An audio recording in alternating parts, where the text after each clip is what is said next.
Horel sklad leteckej vojenskej nemocnice v Košiciach. Môže ísť o dielo podpaľača.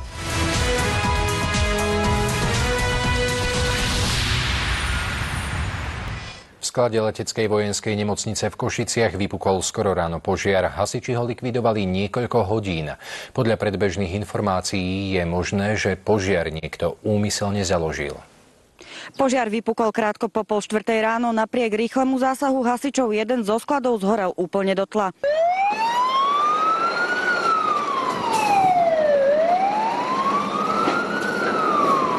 Oheň úplne zničil strechu na murovanej budove.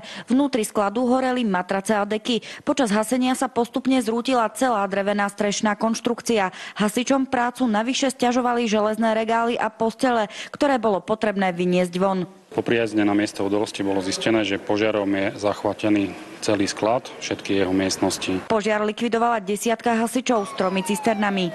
Po príchode veliteľ požiadal posilové jednotky a začali likvidovať požiar. Zisťovateľ príčin požiaru nevylúčil cudzie zavinenie. Požiar mohli pravdepodobne založiť bezdomovci. Zatiaľ je to v štádiu vyšetrovania. Predpokladáme, že došlo k nejakej forme založenia otvoreného ohňa.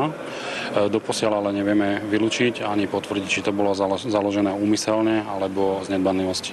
Poverený príslušník začal trestné stíhanie vo veci pre prečin poškodzovania cudzej veci. Hasiči v areáli skladov vojenskej nemocnice zasahovali už 3. krát. V minulom roku vypukol požiar v priestoroch, kde boli odparkované vyradené vozidlá. Tento raz však našťastie oheň nenapáchal veľké škody. V sklade totiž zhorel len starý nepotrebný materiál. Z Košíc pre televíziu JOJ Žanet Rákošová.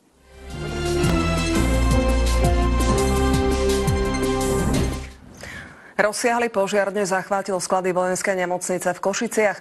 Od 3:30 ráno hasiči s ohňom bojovali až niekoľko hodín. Plámene šľahali do niekoľkometrovej výšky.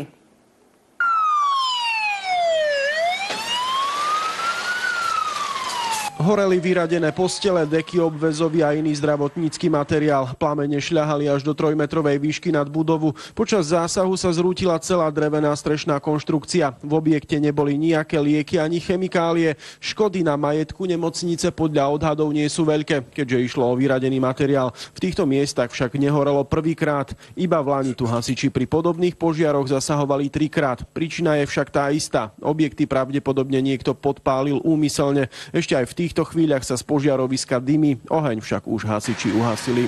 Z Košíc Dávid Vido, televízia Markíza.